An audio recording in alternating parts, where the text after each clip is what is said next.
Rolle's theorem. So স্টেটমেন্টটা এখানে আমরা দেখব, let F be a real valued function or F from A B to R. A B to R মানে এফটা defined on closed interval A B. Real valued মানে তার functional ভ্যালুগুলো, এ বির মধ্যে থেকে যে এক্সগুলো নেওয়া হলে F x is equal two যেটা হবে সেটা একটা রিয়েল নাম্বার, সাজ দ্যাট এরূপ যে কিরকম F is continuous in closed interval A B, continuous closed interval এ বিতে, differentiable in open interval A B, and F A is equal to F B. F এ আর F B এই দুটো সমান। Then Rolle's theorem কি বলছে, there exist a C belongs to open A B. ওই A B যে interval তার মধ্যে একটা সি পাবো, সিটা কিন্তু ওপেন ইন্টারভ্যাল এ বিতে আছে, অর্থাৎ সিটা এ বা সিটা বি নয়, such that F dash C is equal to 0। এটা কি বলতে চাইছে, এই যে এখানে ছবিটা এঁকেছি আমরা, এই যে কার্ভটা আছে এখানে আঁকছি আরেকবার। এখানে একটা এক্স অ্যাক্সিস ওয়াই অ্যাক্সিস আছে, এখানে কার্ভ আছে এরকম, এইভাবে কার্ভটা গেছে সাপোজ। তো এখানে আমি এ পয়েন্ট নিলাম, তাহলে এটা হচ্ছে এফ এ। এখানে যেহেতু আমার এফ এ এফ বি সমান, তাহলে এরম জায়গায় আমি বি নিলাম যাতে করে এফ বি এটা হয়। এফ এ এফ বি সমান হয়েছে মোটামুটি। রোলস থিওরেম বলছে এই এফ এ আর এফ বি মানে অর্থাৎ এ আর বি এর মধ্যে একটা সি পাবো, অ্যাটলিস্ট ওয়ান সি পাবো, যে সিতে এফ ড্যাশ সিটা 0 হবে। এফ ড্যাশ সি মানে এই সি বিন্দুতে এই যে ফাংশনটা y is equal to f x বা এফ এক্স যে অপেক্ষকটা আছে, এই সি বিন্দুতে এটা তো এফ সি। এই পয়েন্টে এই কার্ভের যেটা ট্যানজেন্ট স্পর্শক, তার প্রবণতা বা স্লোপ কত হয়, এফ ড্যাশ সি। সেই এফ ড্যাশ সিটা বলছে 0 হবে, অর্থাৎ এই বিন্দুতে এই কার্ভটার স্পর্শকটা ট্যানজেন্টটা প্যারালাল টু এক্স অ্যাক্সিস হবে। ঠিক আছে, প্যারালাল টু এক্স অ্যাক্সিস হচ্ছে। আবার এই সিটা এখানেও থাকতে পারে, সেখানে স্পর্শকটা প্যারালাল টু হতে পারে, এরকম আরও অনেক হতে পারে, অ্যাটলিস্ট 1 হবে। তাহলে রোলস থিওরেম বললো যদি এফ যদি কন্টিনিউয়াস হয়, ডিফারেন্সিয়েবল হয় এবং এফ এ সমান যদি এফ বি হয়, এই দুটো যদি সমান হয়, তাহলে এ আর বি এর মধ্যে অ্যাটলিস্ট 1 সি থাকবে, যে বিন্দুতে স্পর্শকটা এক্স অ্যাক্সিসের প্যারালাল হবে অথবা স্পর্শকের প্রবণতা 0 হবে। ঠিক আছে, এখানে জিওমেট্রিক্যাল ইন্টারপ্রিটেশন, এটা পিআরইটা এখানে লেখা আছে। জিওমেট্রিক্যাল ইন্টারপ্রিটেশন বা জ্যামিতিক তাৎপর্য হচ্ছে এরকম যে the theorem states that there exist at least a point C in open interval A B at which, যে point at which the slope of the tangent of the curve is equal to 0 or the tangent is parallel to x-axis। ঠিক আছে, সেখানে একটা note আছে, নোটে কি বলছে, the conditions of Rolle's theorem are not necessary for vanishing its derivative. Are not necessary for vanishing its derivative, তার মানে ডেরিভেটিভটাকে ভ্যানিশ করতে গেলে, অর্থাৎ এফ ড্যাশ সিটাকে 0 হতে গেলে কন্ডিশনগুলো নেসেসারি নয়, কিন্তু কন্ডিশনগুলো হলে এটা হবে, এটা রোলস থিওরেম বলেছে। আবার এটা হলে যে এই 3টে কন্ডিশনই স্যাটিসফাই করবে তা নয়। ইনফ্যাক্ট আমরা দেখবো যে থার্ড কন্ডিশনটা স্যাটিসফাই করছে না, তার জন্য একটা এক্সাম্পল এখানে আমরা দেবো। এক্সাম্পলটা কীরকম আছে, f x is equal to, for example f x is equal to x cube দেওয়া আছে, ইন্টারভ্যালটা ধরা আছে -1 থেকে 1। তাহলে আমার থিওরেম অনুযায়ী এ মানে -1, বি মানে 1, -1 বিন্দুতে এফ অফ -1 কত হবে, -1 এর কিউব মানে -1, আর f1 এফ বি যেটা সেটা হচ্ছে এফ অফ 1 মানে 1 কিউব 1। তাহলে এফ এ আর এফ বি এখানে সমান নয়, এফ অফ -1 আর এফ অফ 1 সমান নয়, কিন্তু এই -1 থেকে 1 এর মধ্যে একটা বিন্দু আছে যেটা হচ্ছে 0। -1 থেকে 1 এর মধ্যে 0 আছে, সেই 0তে যদি আমরা এফ ড্যাশ, এটা যদি সি ভাবি আর কি 0টাকে, তাহলে এফ ড্যাশ সি অর্থাৎ এখানে এফ ড্যাশ 0 কত হবে, এফ ড্যাশ এক্স মানে 3x², তাহলে এফ ড্যাশ 0 মানে 0 হয়ে যাচ্ছে। তার মানে সি একটা পেয়ে যাচ্ছি, কিন্তু এফ এ আর এফ বি সমান হচ্ছে না, তাহলে এটা হচ্ছে কন্ডিশনগুলো নেসেসারি নয়। আচ্ছা, নেক্সট আমরা পড়বো Lagrange's mean value theorem. Lagrange's mean value theorem কি বলছে, এফ একই জিনিস, এফটা একটা real valued function defined on closed interval A b, মানে এফ এ বি থেকে আর, সাজ দ্যাট এখানে দুটো কন্ডিশন আছে, একটা হচ্ছে এফটা continuous in closed interval A B, আর একটা হচ্ছে এফটা derivable in open interval A B. তাহলে ল্যাগ্রাঞ্জেস মিন ভ্যালু থিওরেম বা এটাকে শর্টে LMVTও লেখা হয়, বলছে দেয়ার এক্সিস্ট একটা সি বিলংস টু পাবো ওপেন ইন্টারভ্যাল এ বিতে, সাচ দ্যাট এফ ড্যাশ সিটা হবে F B minus F A by B minus A, এরকম হবে। ঠিক আছে, এটা হচ্ছে ল্যাগ্রাঞ্জেস মিন ভ্যালু থিওরেম। এর প্রমাণটা করবো আমরা। প্রমাণটা করতে গেলে let us construct a function phi from a b থেকে আর, সো দ্যাট কিরকম ফাইটা দেখতে এরকম, হ্যাঁ লেখা আছে phi x is equal to f x plus A x, এটা কনস্ট্যান্ট আর কি, যে লেখা আছে phi x is equal to f x plus A x, এটাকে 1 নম্বর দেওয়া আছে। হোয়ার এই এটা একটা কনস্ট্যান্ট, যে কনস্ট্যান্টটাকে আমরা বার করবো to be determined by the condition, কি condition, phi A is equal to phi B. ঠিক আছে, এই যে to be determined by the condition phi A is equal to phi B. আচ্ছা, এটা করতে গেলে আমরা রোলস থিওরেম কাজে লাগাবো। রোলস থিওরেম কি কাজে লাগাবো, আমাকে বলা আছে এফটা কন্টিনিউয়াস, তাহলে এটা কন্টিনিউয়াস। আর এ এক্স, এটা কনস্ট্যান্ট, এক্সটা হচ্ছে একটা পলিনোমিয়াল ফাংশন, মানে এক্স টু দি পাওয়ার 1 এরকম দেখতে। একটা পলিনোমিয়াল অলওয়েজ কন্টিনিউয়াস হয় এবং ডিরাইভেবলও হয়, সেইটা আমরা কাজে লাগাবো। তো যেহেতু এক্সটা কন্টিনিউয়াস, তাহলে এক্সের সঙ্গে একটা কনস্ট্যান্ট গুণ করলে সেটাও কন্টিনিউয়াস হবে, আর এফটা কন্টিনিউয়াস বলাই আছে। তার মানে ফাই এক্সটাকে আমরা পেয়ে গেলাম, ফাই এক্সটা continuous in closed interval a b. লেখাটা এখানে লেখা আছে, আমি দেখিয়ে দিচ্ছি। একইভাবে এফটা ডিরাইভেবল বলা আছে, মানে এফ ড্যাশ এক্সিস্ট করছে বলা আছে, আর এটা যেহেতু পলিনোমিয়াল ফাংশন, তাহলে এরও ডেরিভেটিভ এক্সিস্ট করবে, এবং তাদের দুটো ডেরিভেটিভ এক্সিস্ট করা ফাংশনের যোগফলের ডেরিভেটিভও এক্সিস্ট করে, অর্থাৎ ফাই এক্সটা ডিফারেন্সিয়েবল হবে ইন ওপেন ইন্টারভাল এবিতে। ঠিক আছে, আর phi A is equal to phi B আমরা কন্ডিশনটা ধরে নিয়েছি, তাহলে এই 3টে কন্ডিশন হচ্ছে রোলস থিওরেমের কন্ডিশনগুলোকে স্যাটিসফাই করছে। তো যখন ফাই এই রোলস থিওরেমের 3টে কন্ডিশন স্যাটিসফাই করলো, তাহলে ফাইয়ের ওপর রোলস থিওরেম অ্যাপ্লাই করা যেতে পারে।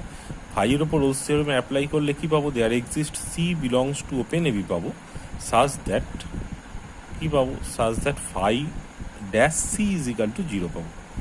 এবার phi dash c, phi x মানে এফ এক্স প্লাস এ এক্স, তাহলে ফাই ড্যাশ এক্স মানে এফ ড্যাশ এক্স প্লাস এ ইন্টু এক্সের ডেরিভেটিভ 1, তাহলে ফাই ড্যাশ সি মানে f dash c plus a is equal to 0, তাহলে এ ইজ ইকাল টু আমরা কী পাচ্ছি, minus F dash C, এটা একটা পেলাম। আবার প্রথমে লিখেছিলাম যে A is a constant to be determined by the condition, এটা, তাহলে এই কন্ডিশনটা থেকে আমরা phi A is equal to phi B, এই কন্ডিশনটা থেকে আমরা লিখতে পারি ফাই এ, ফাই এক্স মানে হচ্ছে এফ এক্স প্লাস এ এক্স, তাহলে ফাই এ মানে F of A plus A into A, phi B মানে F of B plus A into B is equal to, এই দুটো থেকে যদি আমরা এটাকে বার করি তাহলে কত হবে, F B minus F A by, এটা এদিকে আছে এ মাইনাস বি, এ মানে আবার F dash minus F dash C পেয়েছি, minus F dash C is equal to F B minus F A by A minus B আছে, তো মাইনাসটাকে আমরা এখানে নামিয়ে দেবো, নামিয়ে দিলে হবে F B minus F dash C is equal two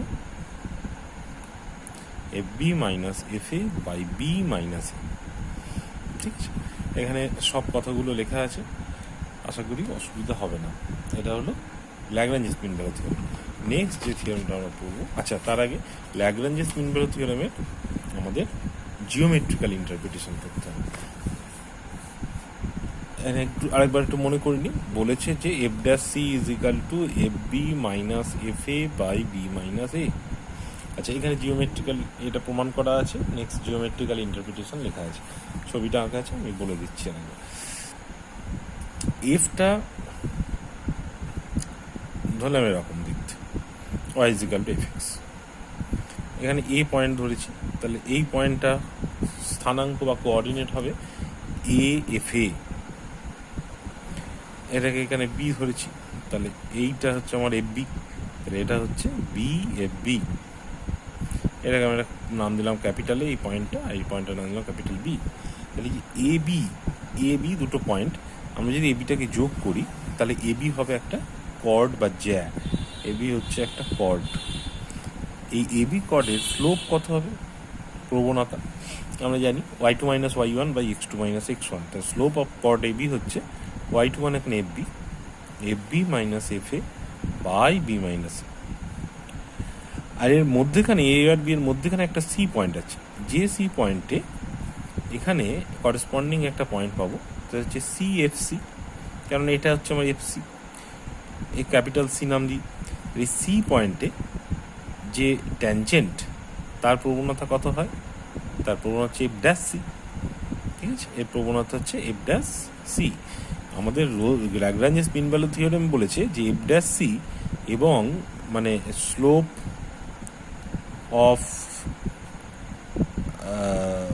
of the tangent at ওই সি পয়েন্টে, at point C is equal to F dash C. আর সেটা ইজিক্যাল টু আমাকে ল্যাগ্রাঞ্জেস মিন ভ্যালু থিওরেম বলেছে F B minus F A by B minus A, অর্থাৎ slope of A B chord. তাহলে Lagrange's mean value theorem geometrically কি interpret করলো, যে কোনো দুটো পয়েন্ট যদি আমরা কার্ভের উপর নিই, তাহলে তাদের যে জয়নিং যে কর্ড, সেই কর্ডের যেটা প্রবণতা বা স্লোপ, সেইটা এ আর বি এর মধ্যেখানে একটা সি পাবো, অ্যাটলিস্ট ওয়ান, যে পয়েন্টে ওই কার্ভের ট্যানজেন্টের স্লোপের সঙ্গে সমান হবে। Slope of the tangent equal to এর স্লোপ অফ দ্য কর্ড হয়ে যাবে। এটা হচ্ছে ল্যাগ্রাঞ্জেস মিন ভ্যালু থিওরেমের জিওমেট্রিক্যাল ইন্টারপ্রিটেশন। এখানে পুরো ব্যাপারটাই লেখা আছে, ছবিটাও এখানে দেওয়া আছে। নেক্সট আমরা যেটা করবো সেটা হচ্ছে কচি মিন ভ্যালু থিওরেম। কচি মিন ভ্যালু থিওরেম আছে, এখানে কি বলছে Cauchy mean value theorem, let f and g be two real valued function in open interval, মানে এফটাও এ বি থেকে আরে গেছে, জিটাও এ বি থেকে আরে গেছে। আর কি বলেছে, F dash X G dash X exists in open interval A B. তাহলে এফ ড্যাশ এক্স আর জি ড্যাশ এক্স এক্সিস্ট মানে এফ এর ডেরিভেটিভ, এফ ড্যাশ এক্স মানে এফ ইজ ডিরাইভেবল, জিও ডেরিভেটিভ মানে জিটা ডিরাইভেবল, জি ড্যাশ। কোনো function differentiable হওয়া মানে সেটা কন্টিনিউয়াস হবেই, তার মানে এফ আর জি কন্টিনিউয়াস অলরেডি বলে দেওয়া হলো। সরি, আর বলেছে G dash X not equal to zero for all X belongs to open interval. তাহলে এক্স এর ভ্যালু এ বির মধ্যে যদি আমরা নিই যে কোনো এক্স এর ভ্যালু, তার জন্য জি ড্যাশ এক্সটা জিরো হবে না, নন জিরো। তাহলে কচি বলছে যে দেন দেয়ার এক্সিস্ট একটা C belongs to open interval A B পাবো, such that F dash C by G dash C is equal to F B minus F A by G B minus G. মানে খানিকটা Lagrange's mean value theorem যদি আমরা দুটোর ওপর লাগাই এবং দুটোকে যদি ভাগ করে দিই, তাহলে যেমন দেখতে হবে সেই রকম দেখতে। তো এটা প্রমাণ করতে গেলে আমরা কি করব, এই যে যেমন ল্যাগ্রাঞ্জেস মিন ভ্যালু থিওরেম প্রমাণ করতে গিয়ে এখানে আমরা ধরেছিলাম ফাই এক্সটাকে কনস্ট্রাক্ট করেছিলাম এফ এক্স প্লাস এ এক্স, এইখানে ওই একই জিনিস করব, কনস্ট্রাক্ট করব এবং সেটা ধরবো phi x is equal to f x plus A into g x. Same জিনিস হবে, লেট আস কনস্ট্রাক্ট বলে phi x plus A into g x, where a is a constant to be determined by the condition phi A is equal to phi b. একই জিনিস, same similar আমরা কন্ডিশনগুলো apply করবো, যেহেতু f x continuous, g x continuous, তাহলে এটাও continuous হবে। তাহলে এফ এক্স প্লাস এ জি এক্স কন্টিনিউয়াস, অর্থাৎ phi X continuous in closed interval A B. আর এফ ডিরাইভেবল, এফ ড্যাশ বলে দিয়েছে এক্সিস্ট, জি ড্যাশ এক্সিস্ট, তাহলে পুরোটা ডেরিভেটিভ এক্সিস্ট করছে, মানে ফাই ড্যাশ এক্স এক্সিস্ট করছে ওপেন ইন্টারভ্যাল এ বিতে। আবার phi A is equal to phi b ধরে নিয়েছি, তাহলে ফাই এর ওপর রোলস থিওরেম অ্যাপ্লাই করা যেতে পারে, আগের বারের মতন যেমন করেছিলাম। রোলস থিওরেম অ্যাপ্লাই করলে এর মধ্যে একটা C belongs to open interval A B পাবো, যাতে ফাই ড্যাশ সি জিরো হয়, phi dash C is equal to zero হয়। আচ্ছা, নাও ফাই এক্সটা আমাদের ধরা আছে এফ এক্স প্লাস এ জি এক্স, তাহলে ফাই ড্যাশ এক্স কত, এফ ড্যাশ এক্স প্লাস এ ইন্টু জি ড্যাশ এক্স এখানে করা আছে। তাহলে ফাই ড্যাশ সি কত, এফ ড্যাশ সি প্লাস এ ইন্টু জি ড্যাশ সি। তো এখান থেকে আমরা ফাই ড্যাশ সিটা তো জিরো বলে দেওয়া আছে, ফাই ড্যাশ সি এখানে জিরো বসালাম, এটাকে ক্যালকুলেশন করে এ ইজ ইকাল টু আমরা minus F dash C by G dash c পাচ্ছি। এইখানে ওই সেকেন্ড কন্ডিশনটা কাজে লেগেছে, এই যে জি ড্যাশ সিটাকে আমরা ডিনোমিনেটরে রেখেছি, তার মানে জি ড্যাশ সি নিশ্চয়ই নন জিরো, সেটা আমরা কোত্থেকে শিওর হলাম, because we have given condition 2 যে G dash X not equal to zero for all X belongs to A B. এবির মধ্যে সি আছে, তাই G dash C not equal to zero, অর্থাৎ আমরা এটা লিখতে পারি। আচ্ছা, এটা পেয়ে গেলাম এ। আর এই 2 নম্বর যে শর্তটা ধরেছিলাম কন্ডিশনটা phi A is equal to phi b, সেইখান থেকে আবার আমরা এটা বার করবো আগের বারের মতন। এখানে বসিয়ে এটা বার করা হয়েছে, নিয়ে দেখা যাচ্ছে যে এটা সমান হয়ে যাচ্ছে। ঠিক আছে। আচ্ছা, এখানে আর একটা কথা, এই যে জিবি আর জিএ কিন্তু সমান নয়, কেন যদি সমান হতো তার নিচেরটা নন জিরো হয়ে যেত। নিচেরটা নন জিরো হয়ে যেত, তাই না? আর নিচেরটা নন জিরো হয়ে গেলে কি হতো, G B is equal to G A, আর জি কন্টিনিউয়াস আর ডিরাইভেবল, আবার G B is equal to G A, তাহলে জি এর ওপর রোলস থিওরেম অ্যাপ্লাই করলে কি হতো, জি ড্যাশ সি জিরো হতো। জি ড্যাশ সি জিরো করতে পারতাম, কিন্তু জি ড্যাশ সি তো জিরো নয়, G dash X not equal to zero. ওই জন্য এই যে লেখা আছে G B not equal to G A, otherwise যদি না হতো এটা G satisfies the conditions of Rolle's theorem, সেই ক্ষেত্রে জি ড্যাশ সি, এই যে এখানে লেখা আছে theorem and consequently that exist, অন্য একটা সি ড্যাশ পেয়ে যেতাম তখন এবির মধ্যে, such that G dash C dash G dash of C dash is equal to zero হতো, which is a contradiction, which is a contradiction. Contradiction কার সঙ্গে, এখানে লিখে দিতে পারি which is the contradiction to the fact that G dash X not equal to zero for all X belongs to open interval A. ঠিক আছে, এটা লিখে দিলাম। এটার সঙ্গে এখানে এই কন্ডিশনটা এখানে ব্র্যাকেটে আমরা এটা লিখে দিচ্ছি, হেন্স দ্য থিওরেম। তো মানে এটার প্রমাণ হয়ে গেল এই যে F dash C by G dash C is equal to F B minus f by G B minus, তাহলে এটা হয়ে গেল কচি মিন ভ্যালু থিওরেম। ঠিক আছে, ওকে।